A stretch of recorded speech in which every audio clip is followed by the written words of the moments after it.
अस्सलाम वालेकुम और आदाब मेरे दोस्तों। उम्मीद है आप सब खैरियत से होंगे। आज का सवाल जो मैं आप लोगों के लिए लेके आया हूँ, क्या हम अपनी तकदीर बदल सकते हैं? क्या जो कुदरत ने हमारे लिए लिखा हुआ है वो बदला जा सकता है?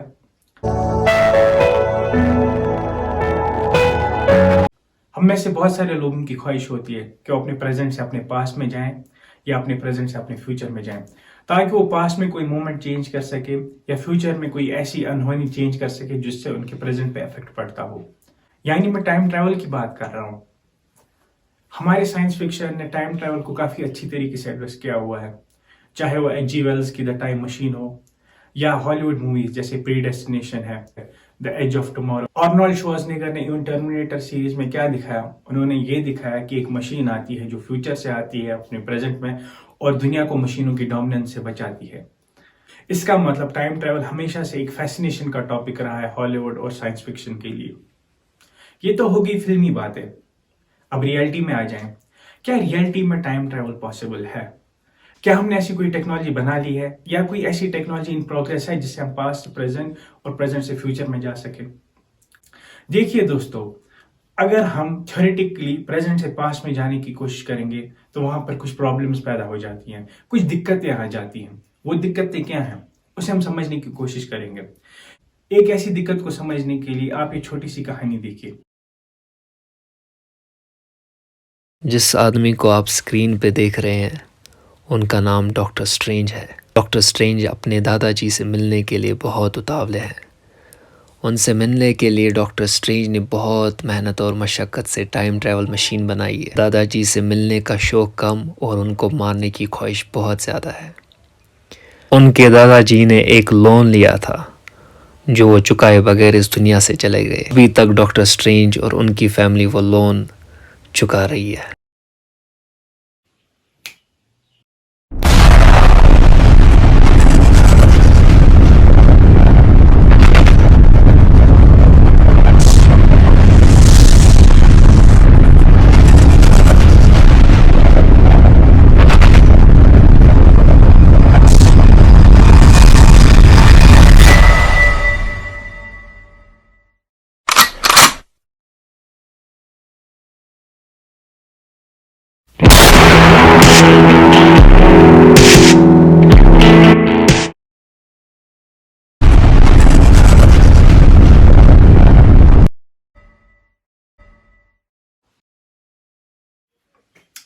दोस्तों, अभी जो आपने कहानी देखी, मे बी आपको देखने में लॉजिकल लगी हो, मे बी आपको लगे हों कि इसके सेंटेंसेस बराबर ठीक है, देखने में बिल्कुल परफेक्ट लगी हो, लेकिन इस कहानी में बहुत सारी इनकंसिस्टेंसीज है।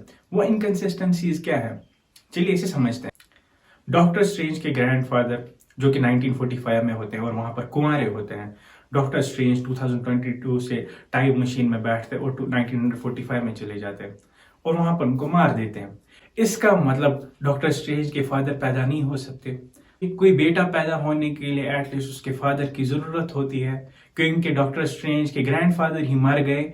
इसका मतलब डॉक्टर स्ट्रेंज के फादर भी पैदा नहीं हो सकते। लेकिन डॉक्टर स्ट्रेंज फिर से टाइम मशीन में बैठ के 1945 से उठ के 2022 में वापस आ जाते हैं। अब जो 2022 में डॉक्टर स्ट्रेंज है, ये है कौन, ये कहां से आए हैं, इनकी क्या एग्जिस्टेंस है? क्योंकि पास में तो इनके फादर ही नहीं है, तो इनकी एग्जिस्टेंस क्या है? दोस्तों, क्या आपको समझ में आ रहा है कि क्या पैराडॉक्स यहाँ पर पैदा हो रहा है? ये कौन सी इलॉजिकल कंसिस्टेंसी यहाँ पर पैदा हो रही है? दोस्तों, इसी चीज को फिजिक्स में द ग्रैंडफादर पैराडॉक्स कहा जाता है। आप तब तक किसी बेटे की एग्जिस्टेंस को समझा ही नहीं सकते जब तक उनके फादर की एग्जिस्टेंस ना हो। फॉर एग्जाम्पल, अगर मेरे फादर पैदा नहीं हुए थे तो मैं भी इस दुनिया में नहीं होता। लेकिन इस कहानी में क्योंकि डॉक्टर स्ट्रेंज वापस 2022 में अपने ग्रैंडफादर को मार के जबकि वो कुंवारे थे, तो डॉक्टर स्ट्रेंज की एग्जिस्टेंस है क्या? दोस्तों, इस ग्रैंडफादर पैराडॉक्स को हम अभी एक दूसरी तरीके से समझते हैं, क्योंकि अभी हमने दिखाया है कि 2022 में अब डॉक्टर स्ट्रेंज की एग्जिस्टेंस पॉसिबल नहीं है। चलिए इस आर्ग्यूमेंट को थोड़ा रिवर्स इंजीनियर करते हैं। अगर 2022 में डॉक्टर स्ट्रेंज की एग्जिस्टेंस है नहीं, इसका मतलब डॉक्टर स्ट्रेंज नहीं है। इसका मतलब वो 2022 में या 2011 में या जब भी वो कोई टाइम मशीन बना नहीं सकते। जब वो कोई टाइम मशीन बना नहीं सकते तो वो 1945 में जा नहीं सकते, और जब वो 1945 में जा नहीं सकते तो अपने ग्रैंडफादर को मार भी नहीं सकते। इसका मतलब उनके ग्रैंडफादर बच गए। दोनों तरीकों से हमें सिर्फ एक चीज पता चलती है, चाहे हम पहला आर्ग्यूमेंट ले या दूसरा आर्ग्यूमेंट ले, हम पास्ट में जाके अपने पास्ट के साथ छेड़खानी नहीं कर सकते हैं। पास्ट हमें अपने साथ छेड़खानी करने नहीं देगा, चाहे वो ग्रैंडफादर का मरना हो या टाइम मशीन का बनना हो। आप सबने हल्क को तो देखा ही होगा, यानी doctor Bruce banner. Doctor Bruce banner अपने एवेंजर्स को इस मूवी क्लिप में यही समझाते हैं कि वो पास्ट में टाइम ट्रैवल नहीं कर सकते। मजाक चल रहा है? अगर तुम बीते कल में जाते हो तो वो तुम्हारा आने वाला कल बन जाता है, और तुम्हारा पिछला वर्तमान तुम्हारा भूतकाल बन जाता है, जो अब नए भविष्य को लेकर बदलना नामुमकिन है। इस क्लिप को देखने के बाद हमें एक चीज पता चलती है, हम अपनी तकदीर बदल नहीं सकते हैं। हमारी तकदीर जो है वो लिखी हुई है। बेनेडिक्ट कम्बरबैच जो डॉक्टर स्ट्रेंज एवेंजर्स मूवी में प्ले करते हैं, वो भी स्पाइडरमैन को इस मूवी क्लिप में ऐसा ही कुछ समझाते हैं कि वो अपनी तकदीर बदल नहीं सकते। Look, I know, I get it, but we can't just send them home to die. It's their fate. You can't change that any more than you can change who they are. दोस्तों, ये हो गया grandfather paradox.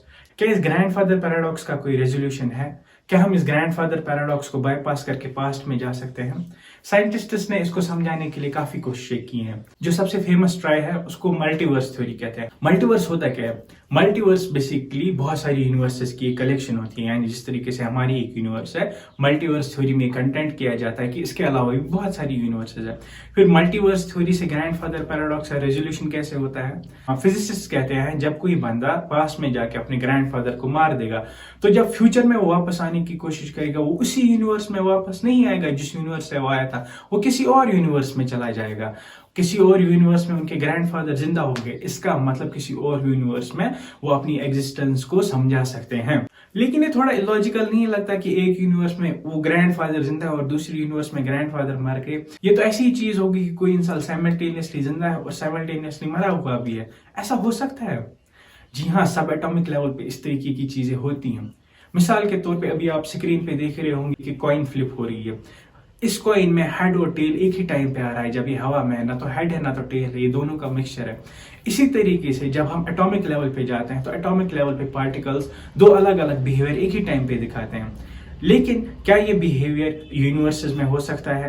क्या ये behaviour इंसानों में हो सकता है? इस पे भी काफी लिटरेचर लिखा गया है। इसको सुपरपोजिशन कहते हैं। इवन इंसानों की सुपरपोजिशन पे भी एक रिसर्च पेपर लिखा गया है। दोस्तों, अगर कभी कोई ऐसी टेक्नोलॉजी बन गई जिसकी वजह से हम पास्ट में टाइम ट्रेवल कर सके और ग्रैंडफादर पैराडॉक्स को बाईपास कर लें, क्या आप पास्ट में टाइम ट्रेवल करना चाहेंगे? और अगर करना चाहेंगे तो कौन सा मोमेंट चेंज करना चाहेंगे? कमेंट बॉक्स में जरूर बोलिएगा। मिलते हैं अगले वीडियो में, तब तक के लिए अस्सलाम वालेकुम।